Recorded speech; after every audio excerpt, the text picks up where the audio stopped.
What's going on, you guys? My name is Rage, and we are back today to unpack a, not an exploit by any means, but I do want to share this insight because for those of you that aren't actually engaged in this game mode, it's basically resulted in Scopely paying me currency for over $100 a month. So first I want to talk about which currency it is, but as well, how you can maximize and best capitalize on this opportunity like myself, because it's definitely changed my account. It's definitely given me more opportunities to be competitive. And at the same time, I'm able to pivot when there's new events, new activities, and new characters come into the game. So this is how you can best capitalize. Guys, the resource I'm talking about here is actually power cores. For those of you newer to the game, or returning, or even transitioning from mid game to end game, power cores may not be a concern to you. But as you can see here, guys, it's a bigger deal than you think. Because of this, right? Check this out. In the last 2 months, I've amassed over 15,000 power cores. When you scroll down here, to purchase 8,630, you actually need to pay at least $130 in my currency right now. This is roughly about $100 in US. So right now, I'm actually close to earning about $100 per month. And it's pretty crazy, guys. The power cores is so important in the game because it's the only resource in the game where you can actually refresh campaign energy. What does this mean? Well, if you need more campaign energy, such as ISO 8, you can actually get more by spending this currency. It's the only currency in the game that can let you do this.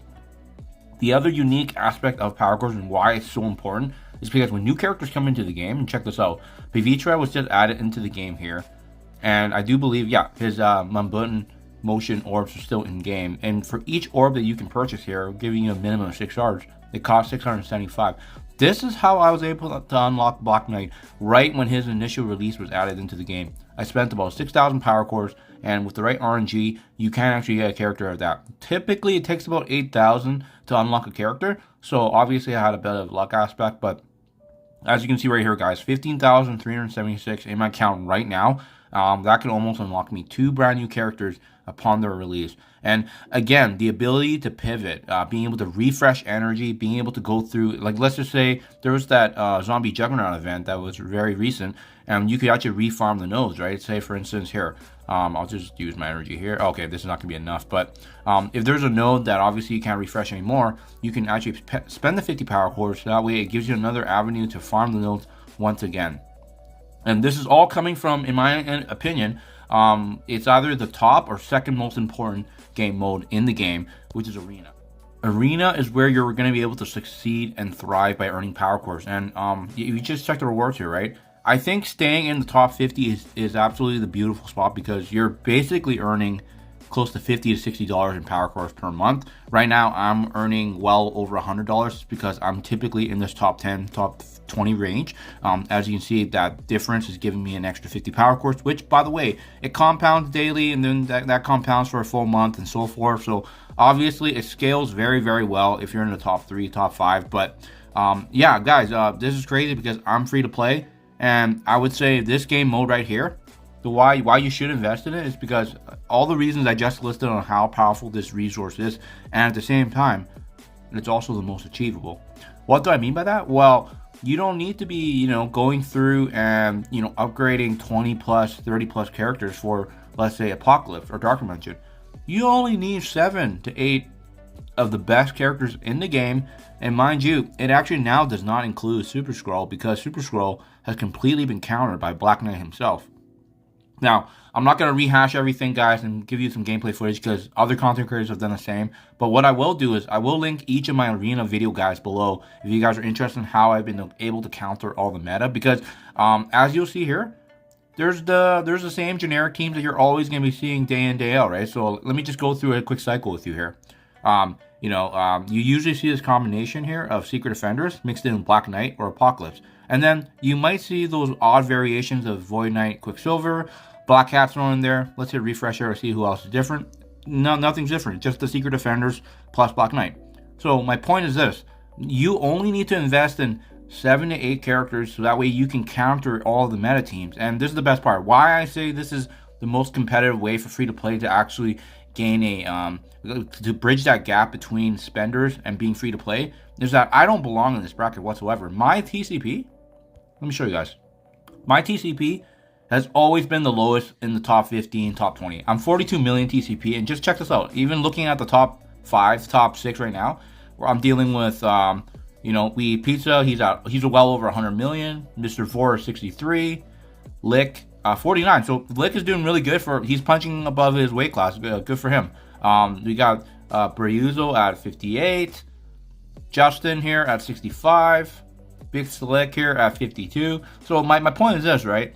The TCP doesn't really matter as much in Arena, and that's why it's a great opportunity for folks that are free to play to maximize, because you're basically gonna get paid by Scopely for being good in this game mode, and it's a resource you want to be paying attention to. You can refresh campaign energy, you can refresh campaign notes, unlock new characters, get additional energy in other game modes such as Dark Dimension, raids. It just gives you so much versatility in the game. And guys, finally, it only comes down to 7 or 8 characters that you need to counter everything in the arena. We've already seen some of the teams, so I'm just going to quickly go through the characters here. Obviously, Apocalypse is a must-have in every single team. He's got that one-shot mechanic like Captain Falcon. You got to have him. And this is the craziest thing. I am punching up above my weight class, too. None of my characters are level 100. None of my characters are gear tier 19.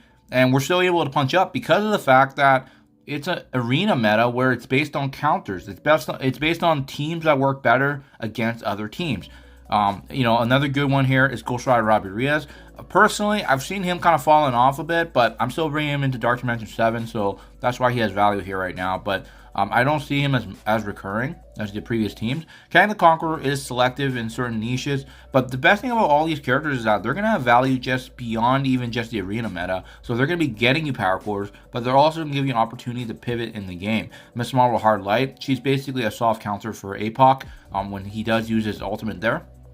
We have Black Cat here, again, useful in certain set situations for counters, but she's just such a great legendary character. Many folks will likely bring her into Dark Dimension 7 anyways. Morgan Le Fay, very similar to what we've seen with Void Knight as well. Very selective in certain situations, but she completely crushes a certain team combo. Again, I'll link that in the description below, guys.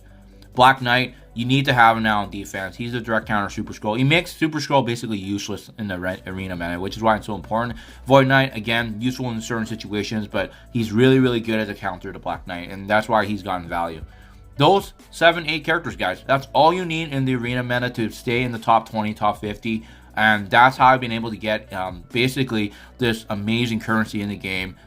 So no lies here, 15,000 and strong. I'm not spending any because I haven't had an opportunity to use it for something worthwhile, but I do obviously use it here for campaign refreshes here and there when there are events, right? So anyways, I hope this helps you guys shed some light on arena meta, and hopefully you guys can capitalize on this free resource as well, because again, it's way easier to build 7 to 8 characters in your roster to engage in this game mode as opposed to building 4 or 5 raid teams, 20 plus characters for Apocalypse, Dark Dimension 6, and so forth, right? So definitely let me know what you guys think in the comments below. Thank you for your time as always, and I'll catch you guys in the next one.